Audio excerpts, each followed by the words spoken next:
Welcome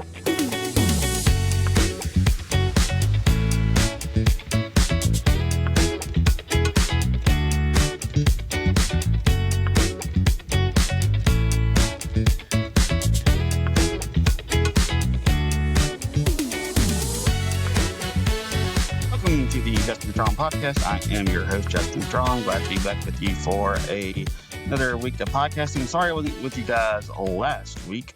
I was out doing the Christmas stuff just like probably everybody else was. So I appreciate you guys coming in. If you're watching on TikTok, I appreciate you watching there. If you're not watching on TikTok, I'm glad you're just tuning in however you're getting the podcast. So just to give you a heads up, I do record this on TikTok Live, then upload it to all the podcast catchers. So if you're out there, I would really appreciate if you could follow me on all the social platforms, TikTok, Twitter. I do Facebook, Instagram, do all those things. So like I said, if you're out there and you're wanting to follow me on all those places, you can find me.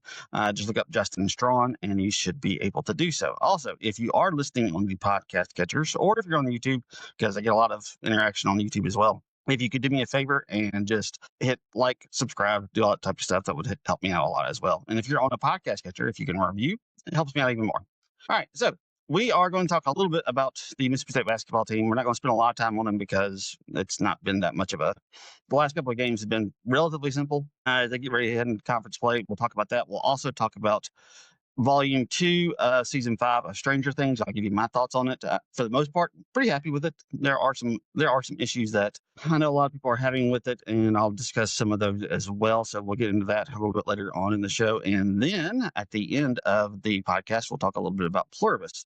Later on this week, I'm hoping probably maybe on either Thursday or Friday to do another podcast. We'll talk about the Mayo Bowl, the Duke's Mayo Bowl there. We'll also talk about the college football playoffs then as well. So we've got a lot going on this week, and we need to go ahead and get into it. So, all right, Mississippi State basketball team, the men's team, ended up beating, for the first time, a lesser opponent and absolutely crushing them like they should have done with some of the other opponents earlier this year. So they actually ended up beating Alabama State 94-56.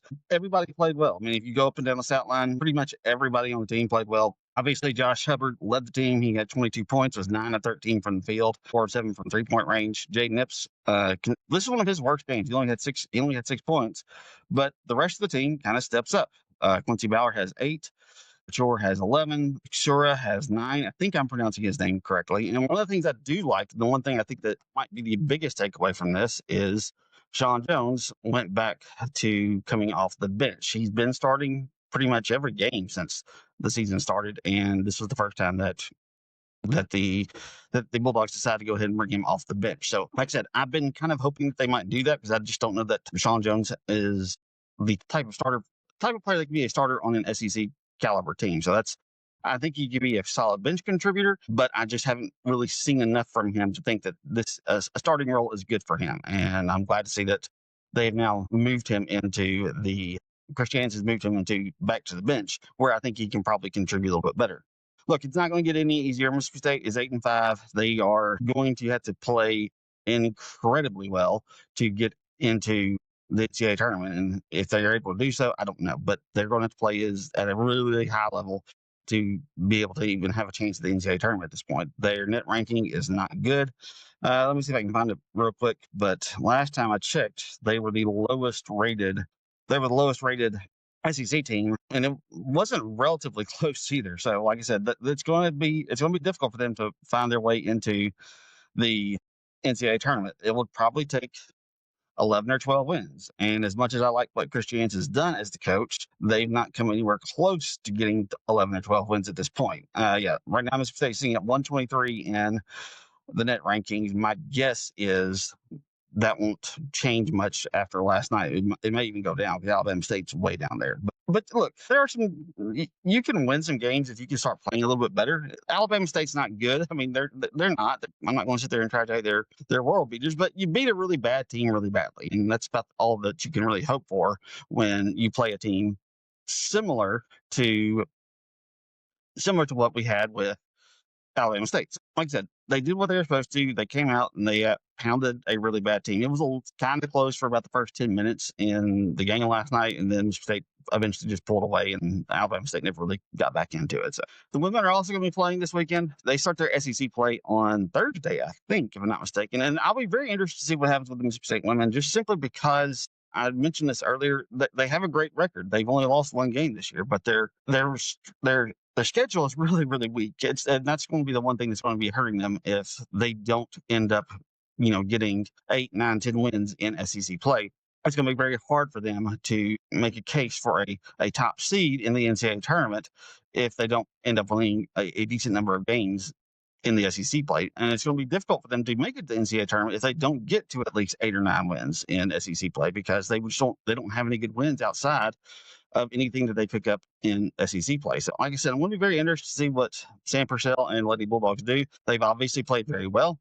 They've beaten bad teams badly, but they've also just played bad teams. So, like I said, I'll be very interested to see what happens with them as we go into SEC play for them. So, all right, let's go ahead and talk about Stranger Things. I don't want to spend a lot of time on the basketball teams just because, like I said, we'll find out a lot about both the men's and women's teams as we head into SEC play. But I do want to talk about Stranger Things. Stranger Things, the second volume of season 5, airs Christmas morning or Christmas Eve, not Christmas Eve, Christmas evening, I guess is the technical term that I'm looking for here.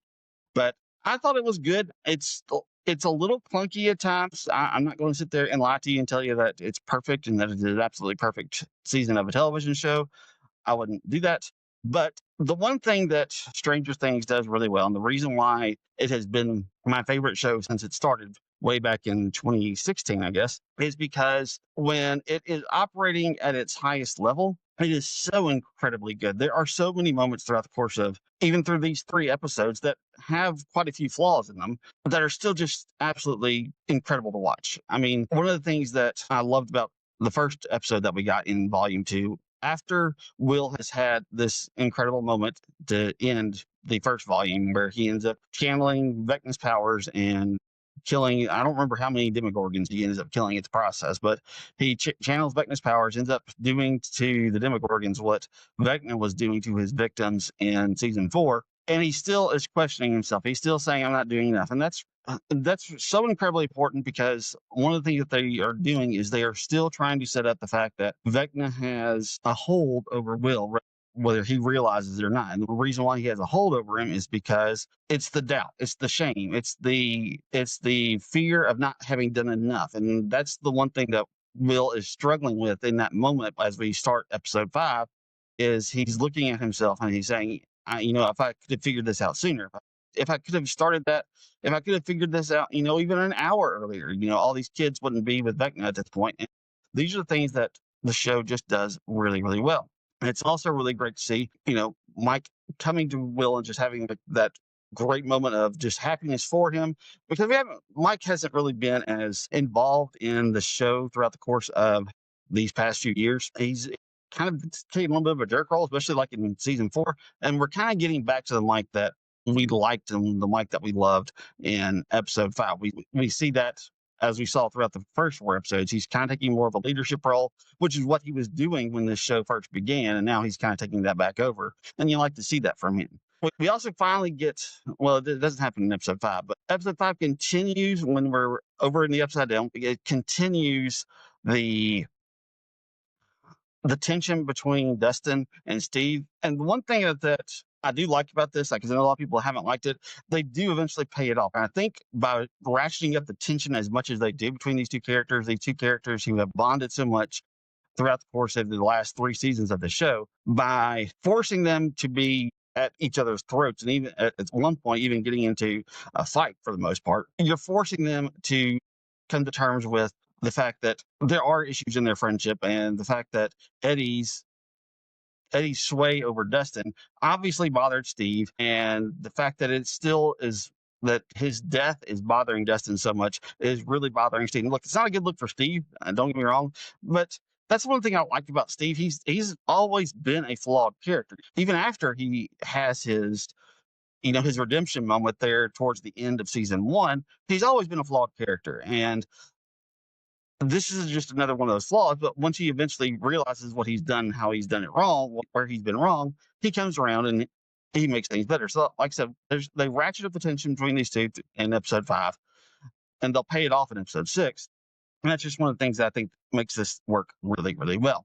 It was just kind of strange to me to see, at the end of this episode, where we see Nancy and Jonathan, who have climbed to the top of this building to the top of the research facility, and without knowing what that glowing bubble thing was, just decide to shoot it. That was kind of weird, but it does lead to a great moment in episode 6. And I was also very interested because one of the things that we saw in episode 4 at the end of it is Callie or Collie or however you pronounce her name, number 8, was joining the show again. We haven't seen her since season 2, and she's rejoining the show. And there's obviously some tension there. She's got a lot on her mind, obviously, because the fact that she was captured by Dr. K and the military. And I'll just be real honest with you. I wish we could have gotten rid of the military plot line at this point already. It's just the part that works the least. But she has to deal with this because the fact that she was captured by them, and she's basically relaying what all happened to her. And you see the fact that they're still doing the experiments. They're still doing the experiments on these. They're bringing women in. They're impregnating them, and they're trying to recreate the experiments that Brenner was doing back when we first started this show back in season 1. And she's having to deal with that. She's having to kind of be the person to relay this information to us. And it obviously brings a set amount of tension between her, 11, and Hopper, because Hopper is so incredibly protective of 11 and he doesn't want anything to happen to her. And he knows that this was a bad influence on 11 when she went off and found her sister in season 2. And this is obviously bringing up red flags. So episode 6 to me was the best episode. We get some really great moments in here. We do get the payoff of Steve and Dustin's constant tension when Steve is getting ready to go up and risk life and limb to try to save Jonathan and Nancy as the building was collapsing on them.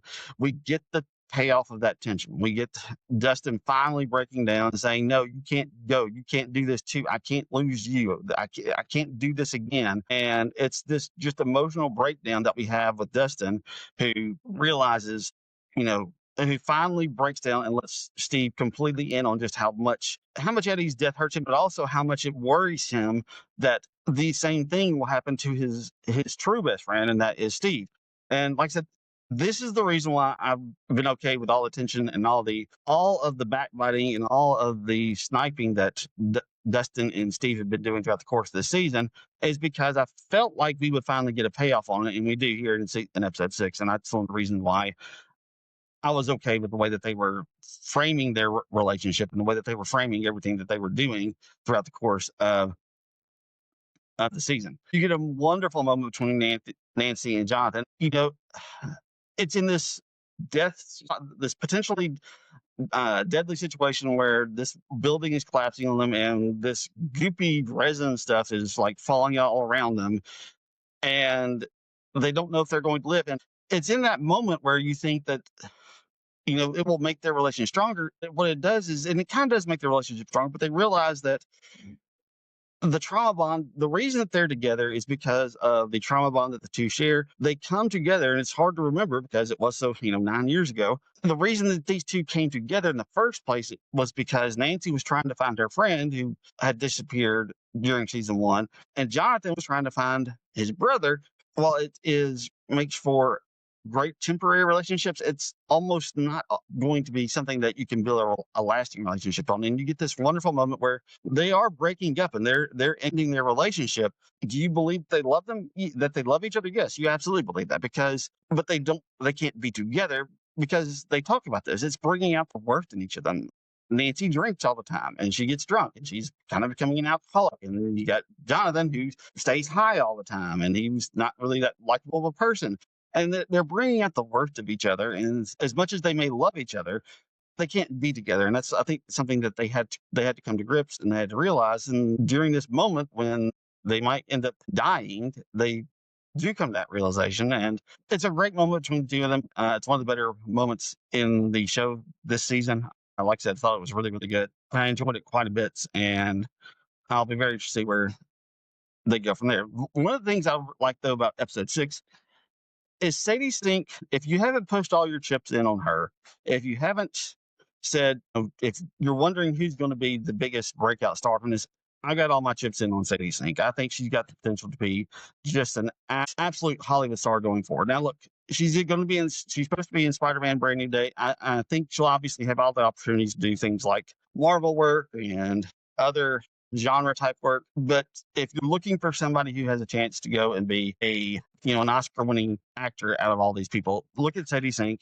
I would say the same thing about Dustin, played by Gaten Matazzaro, I think is how you pronounce his last name. I just don't know if he's going to have the same number of opportunities that Sadie Sink will have, but he's going to be there as well. So, but great moments here in episode 6. The only problem you have with episode 6 is, as much as I enjoyed watching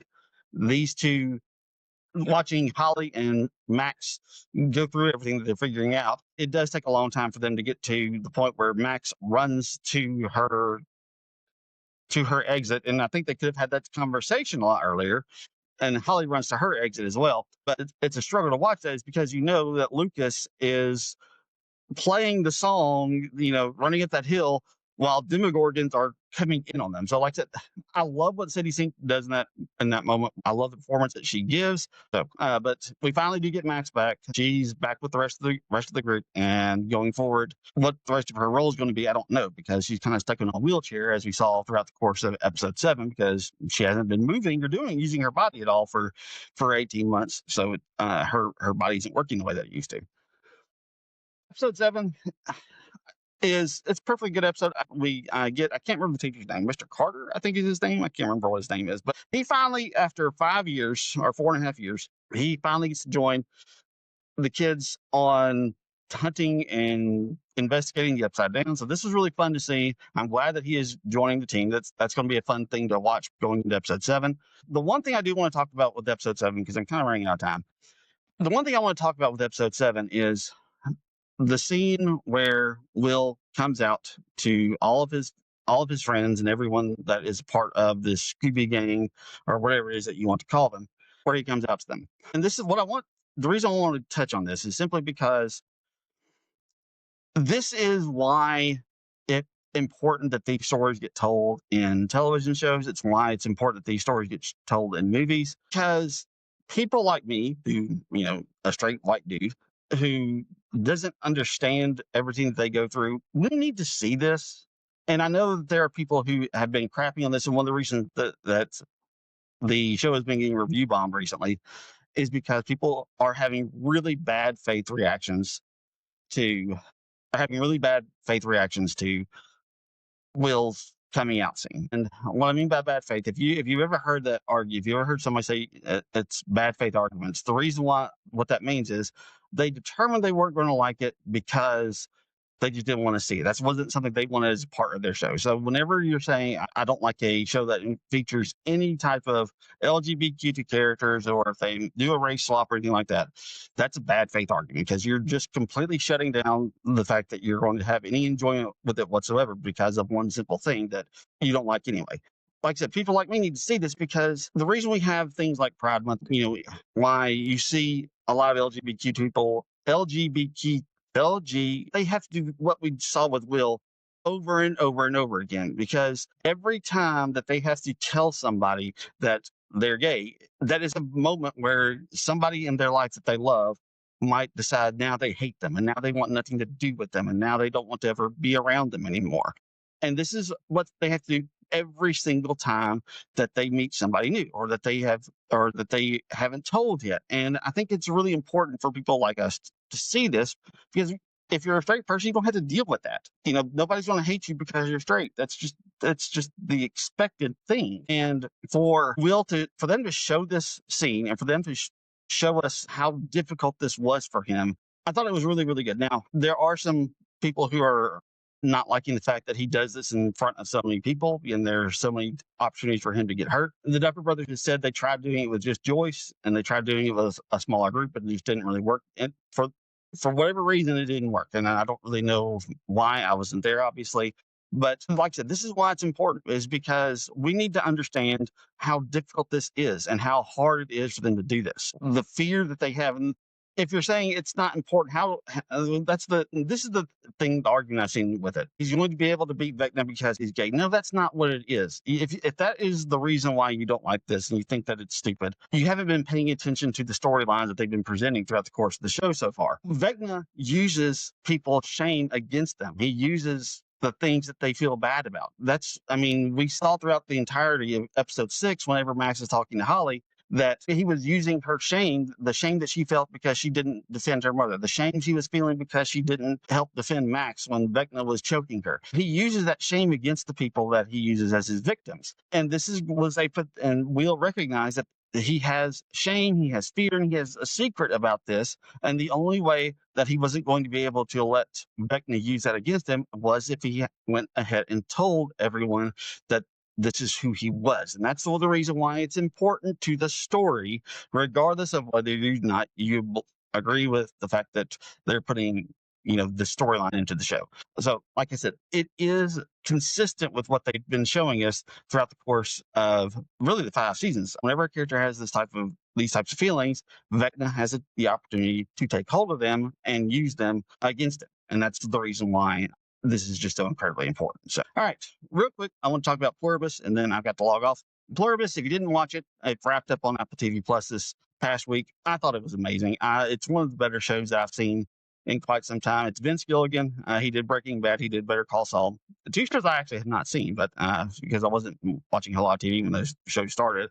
But this was just really, really incredible. And I thought it was an absolutely phenomenal finale that we got here with Pluribus. We get Manusos and Carol coming together. And obviously, it shouldn't have been surprising that these 2 were going to butt heads and they weren't going to see things eye to eye. That just wasn't going to be the case. And they don't. They don't see things eye to eye.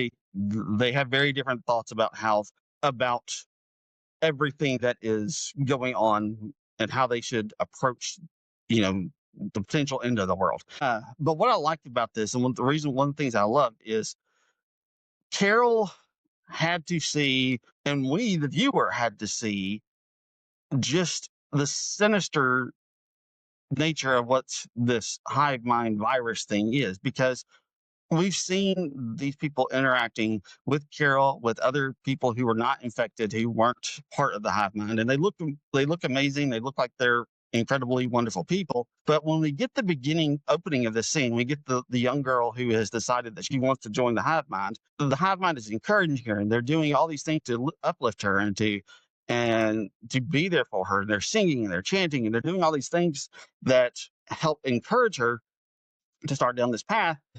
The moment she blacks out, the moment that she starts kind of doing that convulsing thing, when your mind is being turned over to the hive mind, everything stops. Yet they all just turn into worker bees. Yes, she has a smile on her face and maybe she is happy. I don't know. But the reason why I think this is so incredibly important is because we see that it's devoid of like any interaction. They're just performing tasks at this point. All the singing stopped. All of the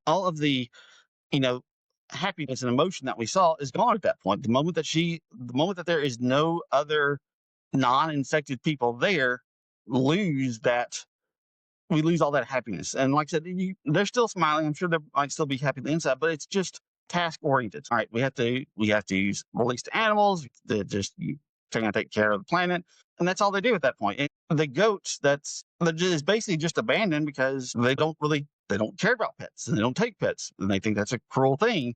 And the goat is, you can just tell the goat is devastated because the person who took care of it is now leaving it behind and doesn't want anything to do with it. And so, like I said, we see that sinisterness there, but then we get to the end and Carol comes to the realization that the hive mind is not going to let her just not be a part of them. They're just not.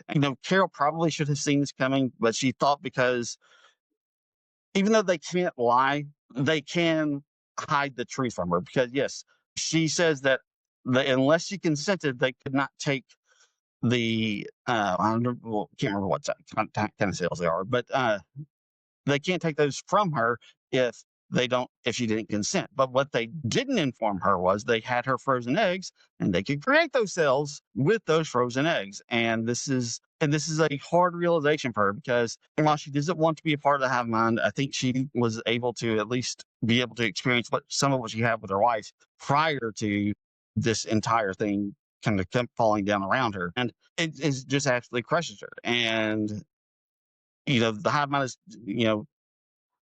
is sitting there telling her, "Oh, we love you. We love you so much. We can't not let you be a part of us. And if we're going to, we have to like bring you in. That's just how much we love you." Despite the fact that she is telling them that, I don't want to do this. I don't want part of this. I don't want any part of this whatsoever. And they still don't. They don't care. They're going to continue to do what they do. They're going to try to make her a part of the hive mind, regardless of whether she wants it or not. And it's a great moment at the end of the episode where she is being flown back via helicopter with some large attachment to the bottom of the helicopter. You don't know what it is. But when Manusos asks her, what's in the box, and she says it's an atom bomb. And, it's referring back to what happened previously in the season. And this is basically her saying, you know what? I'm all in at this point. We're going to save the world. They don't know how they're going to do it at this point, but they're going to try to save the world. And it's just her and Manusos trying to figure this whole thing out. And that's one of the things that, like I said, the way that the show ends is absolutely perfect. I loved it. Thought it was just absolutely fantastic. Really, really enjoyed it. It's going to be one of my top shows of the year. So, all right. I want to go ahead and wrap up here. I appreciate everybody tuning in. Like I said earlier, I will be discussing the Duke Tomato Bowl for Mississippi State coming up later this week. I'll take a look at the college football playoff as well. And we will also take a look at the final volume. It's supposed to be like an hour and a half, 2 hour episode of the series finale for Stranger Things. So I'm hoping to have watched it by the time that I record again later on this week, but we'll just kind of have to see. So anyway, I appreciate you guys tuning in. And until next time, we'll talk to you then.